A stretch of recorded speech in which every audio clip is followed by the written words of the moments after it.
The morning Emily Carter woke up in the hospital, she did not know her marriage had already ended. Rain tapped against the large window beside her bed, and the city of Boston looked gray and distant. The room smelled clean and cold, like every hospital room. Machines hummed softly, keeping time. Emily felt weak, sore, and slow, but her surgery had gone well. The doctor had said she would recover fully. She should have felt relief. Instead, something felt wrong. Daniel had not come. Her husband of 9 years was usually early, usually impatient, usually full of opinions. But that morning there were no footsteps, no texts, no missed calls. Emily told herself he was busy. He had said work was stressful lately. She believed him because she always had. An hour later, a nurse walked in holding a thin envelope. She hesitated, then placed it gently on the side table. "These were delivered for you," she said softly. Emily smiled without thinking. "From my husband." The nurse did not answer. She only nodded once and left the room. Emily opened the envelope slowly. Inside were neatly printed pages, clipped together. Her name was spelled correctly. So was Daniel's. The words were formal, cold, and final. Divorce petition. Her hands began to shake. Her heart beat so fast it hurt. She read the first page, then the second. Her eyes blurred. But the meaning was clear. Daniel was asking for a legal separation, effective immediately. He cited irreconcilable differences and requested no spousal support. Emily leaned back against the pillow, staring at the ceiling. Daniel had divorced her while she was in the hospital. He did not come to explain. He did not call. He sent a lawyer. Later that afternoon, her phone finally buzzed. A message from Daniel appeared, short and carefully written. "I think this is best for both of us. I'm sorry to do this way, but I need to move forward. I hope you understand." That was it. No, "How are you feeling?" No, "Are you okay?" No, "Goodbye." Emily closed her eyes. Memories came fast and sharp. The first apartment they shared, the nights they stayed up talking about dreams. Quiet comfort of believing someone was on your side. She did not scream. She did not cry. She simply felt empty. Daniel believed he was carrying the marriage alone. For years he had hinted at it, talked about pressure, about being the provider, about how hard it was to feel respected. Emily listened, tried to comfort him, tried to suggest teamwork. But every conversation ended the same way, with Daniel feeling misunderstood and Emily feeling smaller. What Daniel never knew was that Emily was not depending on him. Emily worked remotely as a senior data analyst for a healthcare company based in Toronto. She earned $130,000 a year. She had been promoted twice. She paid her share of everything without drama. She saved quietly. She never bragged, never corrected Daniel when he assumed he earned more. Money was never supposed to be power between them. She believed love did not need to compete. Daniel never asked. When Emily was discharged, she returned to an apartment that no longer felt like home. Half the closet was empty. His books were gone. His coffee mug was missing from the sink. The silence was heavy. She signed the divorce papers without fighting. Friends told her to expose him, to tell him the truth, to make him regret it. Emily said nothing. Not because she was weak, but because she was tired. She wanted peace more than victory. A few weeks later, she moved out of Boston. She took a temporary work assignment in Seattle, a city she had always loved but never explored deeply. Her new apartment overlooked the water. It was small, clean, and quiet. For the first time in years, everything in the space belonged to her. She focused on healing, morning walks, light meals, long showers, work calls that reminded her she was capable, trusted, respected. Slowly, the pain softened. Then she saw the pictures. Daniel had moved on fast. Social media showed him smiling beside a woman named Lydia. She was confident, fashionable, and always perfectly posed. They attended events together, trips, dinners. Everything looked polished and successful. Emily stared at the screen longer than she wanted to admit. Lydia looked like the future Daniel had wanted. Someone visible, someone impressive, someone who matched the image he wanted to project. Emily turned off her phone. Late at night, questions crept in. Had Daniel ever loved her? Or had he loved the idea of being needed? Would things have changed if he had known the truth? She pushed the thoughts away. The past was closed. Or so she believed. 1 year later, Emily received an invitation to a professional conference in Vancouver. She almost declined. Then she accepted. She told herself she was ready for anything. The hotel ballroom was full of voices and soft music. Emily walked in calmly, dressed simply, confidently. Beside her was Michael Reynolds, a colleague turned friend turned something more. He was kind, steady, and deeply attentive in a quiet way. Then Emily saw Daniel. He stood across the room, laughing, holding a drink.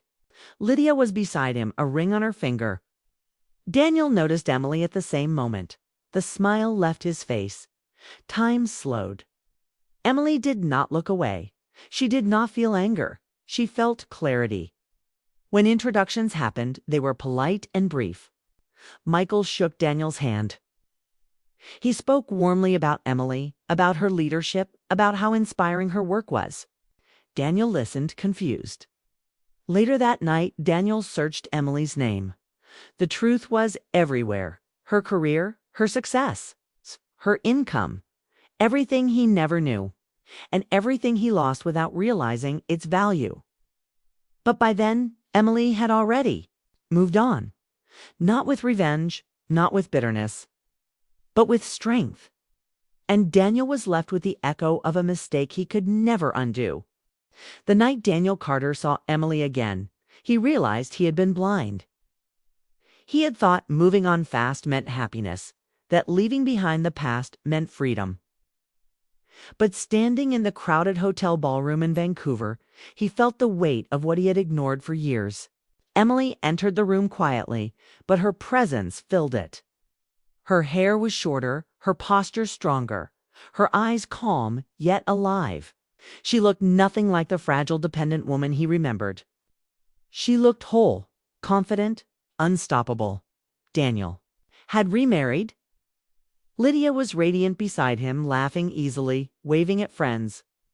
She fit perfectly into the life Daniel had tried to build, a life that now felt smaller and incomplete. Daniel straightened his tie, forcing a smile he didn't feel. He told himself he was happy. He had to be happy. Yet the instant he laid eyes on Emily, a cold recognition hit him. She had grown. She had thrived. She had become a life he had never truly noticed or valued. Emily walked across the room with Michael Reynolds at her side. He was quiet, calm, and attentive, exactly the kind of partner who matched her pace rather than trying to control it. Daniel had only ever tried to control her by making her feel insufficient. Now, watching them together, he realized she had found someone who met her equally, who listened, and who saw her worth. Introductions were unavoidable. Emily's voice was steady, polite, and clear when she said, "Daniel, this is Michael. Michael, this is Daniel." Michael extended his hand with a warm smile. Daniel felt the grip and realized how small his place in Emily's life had become.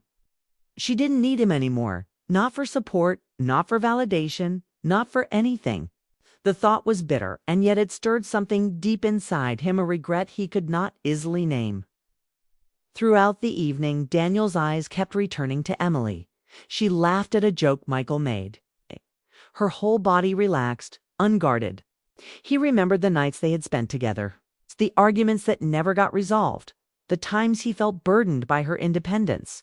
Now he saw it for what it was: strength, resilience, intelligence. She had been building a life alongside him, quietly, without demanding attention, and he had failed to notice. When the event ended, Daniel excused himself early, unable to carry the pretense any longer. The drive back to his apartment was filled with silence, but his mind raced. He searched online for Emily's professional profile and found articles, conference photos, interviews. She was no longer the woman he had underestimated. She was a leader in her field, earning far more than he had assumed, respected widely and admired genuinely. He felt a twist of guilt, but also a pang of something more complex, a longing for a life he could never reclaim. The next morning, Daniel wrote an email. He didn't know if he should send it, but the words poured out. He apologized for assumptions, for pride, for blindness. He admitted mistakes he had made in taking her for granted. He confessed that seeing her now, thriving without him, had shaken him more than he expected. And in the final lines, he asked if there was a chance to speak, to reconnect, even if only to understand what he had lost. Emily read the email slowly. Her fingers hovered over the keyboard. She felt the familiar pang of old feelings, but they were softened by time and distance. She had learned, through long nights alone and quiet mornings, that her worth was never tied to Daniel's recognition. She thought about replying, maybe to offer closure, maybe to answer questions he had delayed for years. But then she looked at Michael, who was laughing over breakfast, his presence steady and reassuring. Emily closed her laptop. She did not feel anger nor desire for revenge. She felt peace. The years of doubt, the nights spent wondering why she wasn't enough, had led her here to clarity. She had been whole all along. Daniel's regret was his, not hers. She had no need to validate it. In the weeks that followed, Daniel tried reaching out again. Short messages, gentle apologies, requests for conversation. Emily acknowledged some, but never engaged in long discussions. She realized that some connections, no matter their history, are only meant to teach lessons, not to be renewed. Daniel's attempts were reminders of the past, not invitations to the future. Emily's life continued to grow. At work, she led major projects, mentored younger employees, and gained recognition she had quietly earned. With Michael, she explored new cities, learned new hobbies, and built a relationship that felt natural, supportive, and equal. She discovered joy not from proving Daniel wrong, but from living fully on her own terms. Every small choice, every new opportunity, reminded her of the independence she had cultivated silently while he assumed she was dependent.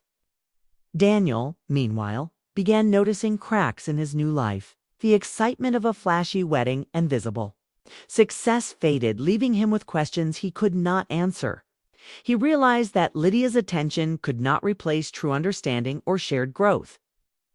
He had sought validation from appearances, while Emily had quietly built a life of substance. This contrast, painful as it was, forced him to reflect deeply on his past choices and assumptions. Months later, Emily received an award for her professional achievements. Standing on stage, she felt proud, not just for the recognition, but for the path she had carved herself. The applause was warm, genuine. Faces in the audience smiled at her, some familiar, some strangers who respected her for her talent and dedication. She thought briefly of Daniel, not with bitterness, but with recognition that his departure had propelled her into the life she now embraced fully. After the ceremony, Emily and Michael walked along the waterfront. The city reflected.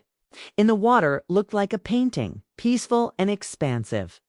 They spoke about dreams and possibilities, about future adventures, about building a home together that felt like a true partnership.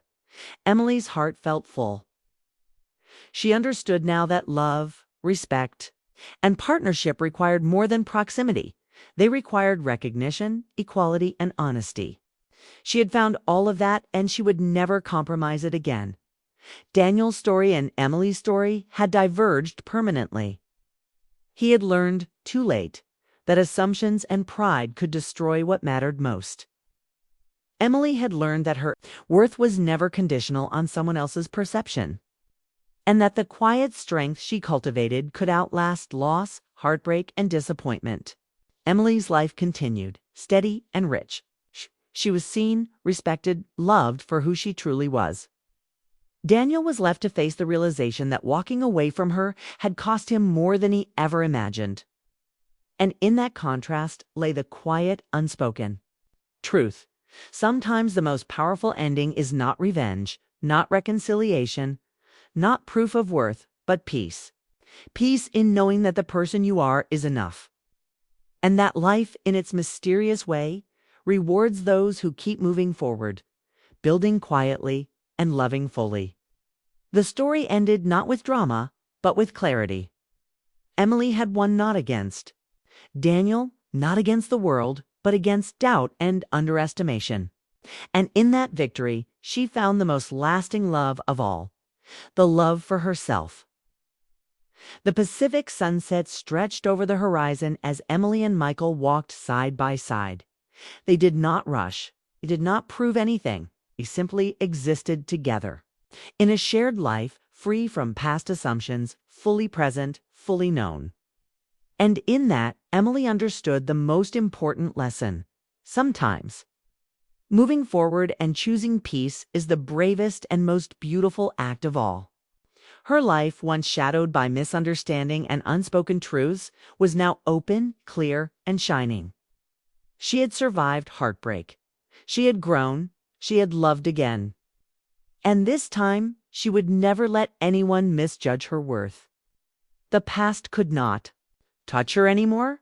The future was hers to claim. And for Emily, that was more than enough.